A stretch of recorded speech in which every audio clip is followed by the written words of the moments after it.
بسم الله الرحمن الرحيم السلام عليكم ورحمة الله وبركاته وعنا wanaagsan daawadayaal ku soo dhawaada falaqayntii wararka qodobada aad ku maqli doontaan waxa ka mid noqon doona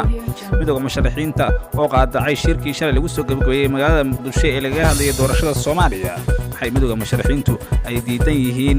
iyo waa maxay qeyradaanta ay muujiyeen midowga musharaxiinta iyo waliba madaxda mulgoboleeda qaar ka tirsan beesha caalamka oo kulan la filayo beesha caalamka inay la qaataan maanta ilaa bari magaalada Muqdisho oo la filayo xerada xalana inuu ku dhaxmaro midowga musharaxiinta oo qaarkood kamida ay kala jabeen iyo waliba qaarkood oo sheegay inay taageersan yihiin jadwalkii shalay soo saaray iyadoo qaar kale maanta ay war soo saareen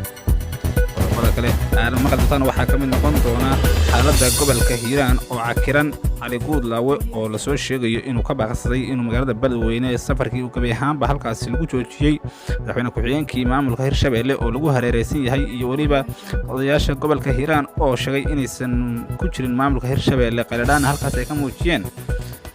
xaaladii ugu dambeysay ee gobolka Hiiraan ayaad maqli doontaan qodobada kale aad maqli doontaan waxaa ka mid noqon doona madaxweynaha Soomaaliland Muuse Biixi Cabdi oo culimada Soomaaliyeed maanta magaalada Hargeysa ku qaabilay isagoo culimada fariin u diray wuxuu madaxweynaha Soomaaliland ka yiri maanta shirkii madaxtooyada ku dhaxmaray culimada Soomaaliyeed ay hogaaminayaan culimo caan ka ah Soomaaliya qodobada kale aad maqli doontaan waxaa ka mid noqon doona dowladaha jaamacadda Carabta oo la soo sheegay inay faragelin weyn ku hayaan arrimaha doorashooyinka Soomaaliya iyaga oo musharaxiin gaar ah wata qodobada iyo qodobo kale ayaad maqli doontaan arrimaha dibaddana waxaan idinku hayaa maamulka waa kooxda Taliban oo dooxada ku taala gobolka koonfurta ku yaala ee Afghanistan ku sii jeeda iyagoo halkaas kula dagaalamaya ciidamada daacad u ahaa madaxweyne ku-xigeenkii hore ee Afghanistan qodobada iyo qodobo kale ayaan ku soo qaadan doonaa barnaamijka falanqaynta wararka haddii aad nagu cusub tahay waxaan ku leenahay nagu soo biir haddii horan loo joogtana waad ku mahadsan tahay aan ku bilownay midowga musharaxiinta qaranka Soomaaliya ayaa waxay maanta soo saareen fariin ay kaga digayaan in doorashada Soomaaliya wax laga bedelo sharcigii hore ee doorashada Soomaaliya u yaalay warbixin maanta ay soo saareen midowga musharaxiinta qaranka Soomaaliya oo akhriyay miyaa xisbiga wadajir Cabdiraxmaan Cabdishakuur Warsame ayaa waxaa lagu sheegay in guud ahaanba aan la taabtaan inay tahay in wax laga bedelo 135 oday ee doorashada Soomaaliya horey u soo dhisay iyo ergooyinka qabaa'ilka soo dhisay waxa ay sheegeen in dawladda Soomaaliya ay ka digayso in ay awood siiso maamul goboleedyada oo odayaasha dhaqanka Soomaaliya laga bedelo sida ay sheegeen hogaamiyaha xisbiga wadajir Cabdiraxmaan Cabdishakuur Warsame oo saxaafadaadkaasi sii wadaya waxa uu shaaca ka qaaday inay ka digayaan doorasho la boobo oo xor iyo xalaal ku dhacdo waxa uu sheegay in ra'iisul wasaaraha Soomaaliya iyo maamul goboleedyada ay wadigeen in doorashadaas Soomaaliya ay wax isdabamarin ay ku dhacdo Cabdiraxmaan Cabdishakuur Warsame ayaa waxa uu intaas ku daray in aan gabi ahaanba ay ka soo horjeedaan in doorashada Soomaaliya wax musuqmaasuq ay ku yimaadaan isagoo oo sheegay inay ka digayaan in doorashada Soomaaliya ay musuqmaasuq iyo wax istamar ay halkaas ka dhacdo midowga musharaxiinta iyo maamul goboleedyada iyo waliba beesha caalamka qaybo ka tirsan waxa ay magaalada Muqdisho qabanqaabinaya kulan weyn oo lagu dhameeyay khilaafka soo kala dhaxgalay iyadoo xerada xalanada sheegaya in diblomaasiyiin ka tirsan dowladaha reer galbeedka ay halkaas hadda ku soo wajahan yihiin waxa la soo sheegaya in kulankaasi uu beesha caalamka safaaradooda ku yaala xalane ay dalbadeen iyadoo la sheegay in khilaafaadka lagu dhameeyo midowga musharaxiinta qaranka oo hogaaminaya kusimaha midowga musharaxiinta madaxweynihii hore ee Soomaaliya Xasan Sheekh Maxamuud ayaa waxa halkaasi ay kula kulmayaan beesha caalamka iyadoo la sheegay in lagu dhameeyo doono khilaaf soo kala dhaxgalay midowga musharaxiinta iyo waliba maamul goboleedyada iyo ra'iisul wasaaraha Soomaaliya haddii aynu eegno madaxweynihii hore ee galmudug Cabdikariin Xuseen Guuleed ahna mid kamid ah musharaxiinta qaranka Soomaaliya kuwa ugu cad ayaa waxa uu taageeray kulankii shalay ka soo baxay Cabdikariin Xuseen Guuleed ayaa waxa uu taageeray go'aankii shalay ka soo baxay golaha watashiga qaranka ee hogaaminaya ra'iisul wasaaraha Soomaaliya iyo waliba midowga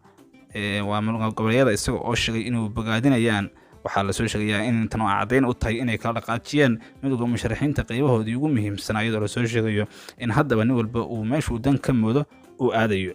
gobolka Hiiraanna haddii aynu eegno waxaa xiisad ay ka tagan tahay magaalada Beledweyne iyadoo oo maamulka gobolka Hiiraanna aysan maamulka Hirshabelle dabageed ayaa waxaa ciidamo ka tirsan mucaaradka badbaadinta gobolka Hiiraan waxa ay ku hareereysan yihiin madaxtooyadaasi iyadoo la soo sheegayo in haddaba ay diideen in saxaafadda lala hadlo waxaa la soo sheegayaa in ay Janaraal Xuud iyo saraakiil ka tirsan ciidamada gobolka Hiiraan ee la baxay badbaadinta gobolka Hiiraan inay ku hareereysan yihiin madaxweyne ku-xigeenka Hirshabelle Yuusuf Dabageed iyo waliba gudoomiyaha gobolka Hiiraan Cali Jeje Cismaan. Wararka ayaa intaasi ku daraya in ay kasoo horjeedaan in ay dhaqdhaqaaqa ay sameeyaan ama wax dagaala ay sameeyaan, iyadoo lasoo sheegayo in ay odayaashu u sheegeen in la sogootin doono haddii ay baxayaan, haddii kalena ay halkaas joogaan. Gobolka Hiiraan waxaa inta badan la wareegay magaalada Beledweyne ciidamo gadoodsan oo kasoo horjeeda maamulka Hirshabelle. Madaxweynaha Somaliland Muuse Biixi Cabdi ayaa waxa uu culimada Soomaaliyeed kula qaatay magaalada Hargeysa kulan wareysiya, iyadoo madaxtooyada Somaliland uu ku qaabilay culimada Soomaaliyeed oo ka yimid daafaha adduunka. Culimada uu qaabilay ee caanka waxaa ka mid ah Sheekh Mustafa Ismaaciil Haaruun, Cabdirashiid Sheekh Cali Suufi, iyo waliba Sheekh Dirir, culimo kale oo ka tirsan geyga Soomaaliya kala yimid, iyadoo madaxweynaha Somaliland uu bogaadiyey inay dalka ay wacdiyaan ay xus sheegaan sida uu sheegay. Waxa uu intaas ku daray madaxweynaha Somaliland in qabaa'ilada iyo dadka dhulka isku haysta in ay wacdiyaan, isagoo oo sheegay in dalku uu u baahan yahay culimo samata bixisa geyga Soomaalida, khilaafkuna uu ku badan yahay.